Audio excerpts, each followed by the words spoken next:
তৃণমূলের দুর্নীতিবিরুদ্ধে লড়বো ভোট চুরি করে পার পাওয়া যাচ্ছে না, যাবে না। দেবশালা গ্রাম পঞ্চায়েত এলাকা প্রধানমন্ত্রী আবাস যোজনার তালিকায় নাম রয়েছে বৈধ উপভোক্তাদের, কিন্তু বাস্তবের ছবিটা সম্পূর্ণ আলাদা। মাটির বাড়িতেই দিন কাটছে তাদের, অথচ সরকারি নথিতে তাদের নামে বাড়ি তৈরি হয়ে গিয়েছে বলে দেখানো হয়েছে। এমনই অভিযোগ তুলছেন দেবশালা গ্রামের বাসিন্দা আনন্দ রুই দাস। তার দাবি, শারীরিক অসুস্থতার কারণে মাটির বাড়িতে বসবাস করলেও আবাস যোজনার সার্ভের সময় তার নাম তালিকাভুক্ত করা হয়েছিল, কিন্তু পরবর্তী সময়ে নতুন সার্ভে করতে গিয়ে পঞ্চায়েত কর্মীরা তাকে জানান তার নামে ইতিমধ্যেই বাড়ি তৈরি হয়ে গিয়েছে এবং সরকারি টাকাও দেওয়া হয়েছে। ফলে নতুন করে আবাস যোজনার সুবিধা পাওয়া নিয়েও তৈরি হয়েছে অনিশ্চয়তা। আমার এই বাড়ি কাঁচা মাটির বাড়ি, খুঁটির বাড়ি। সার্ভে করতে এলো ওরা, সার্ভে করতে এসে বললো যে তোমার বাড়ি হয়ে গেছে, তো জব কার্ডে তো একবারই ঘর হয়, তাহলে তুমি আর পাবে না। কিন্তু আপনার বাড়ি হয়নি। আমার বাড়ি হয়নি, এই তো বাড়িতে যা বাড়ি দেখছেন এটাই, এখানেই বাড়ি করে কিস্তিতে টাকাও পেয়েছে নিচ্ছে। নিশ্চয়ই পেয়েছে, তাছাড়া আর বাড়ি কোথায় গেল না গেল আমরা তো কিছুই জানি না।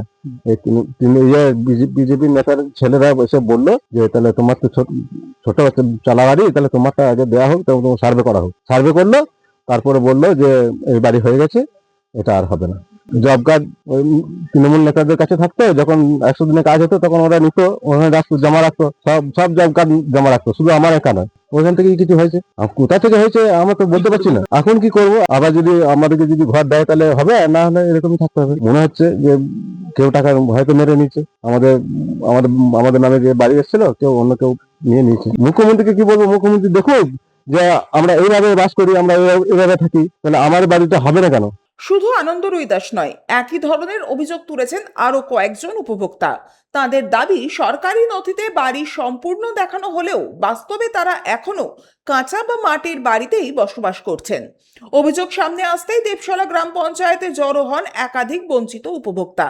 অন্যদিকে বিজেপি নেতা সৌমেন পাত্রের দাবি, এটি অত্যন্ত গুরুতর দুর্নীতির অভিযোগ। অবিলম্বে তদন্ত করে প্রকৃত দোষীদের চিহ্নিত করার পাশাপাশি তাদের বিরুদ্ধে আইনি পদক্ষেপের দাবি জানিয়েছেন তিনি।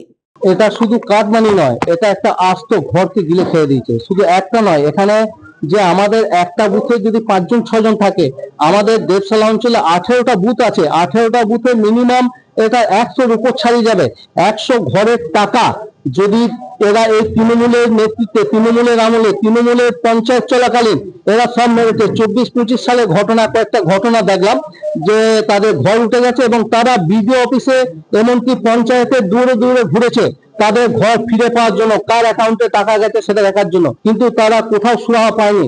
আমরা চাই এর উপযুক্ত শাস্তি হোক এবং যারা এই ঘটনা ঘটিয়েছে তাদের আইনের আওতায় এনে তাদেরকে শাস্তি দেওয়ার ব্যবস্থা করতে হবে।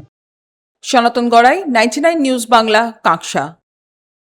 আপনারা দেখছেন 99 নিউজ বাংলা। বদলাবো আমরা।